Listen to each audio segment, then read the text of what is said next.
Hi everyone, in front of me I've got OPPO A98 and let me share with you how to change video resolution on this device.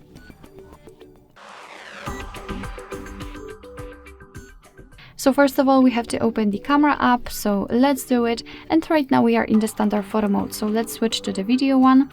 And right now we can take a look at this option bar right here, and right in the middle we've got the resolution. So let's tap on it, and as you can see, after tapping we will immediately change the resolution. So right now we've got 720p, and after tapping on it again we've got 1080p option, which simply means that we've got two different options from which we can choose.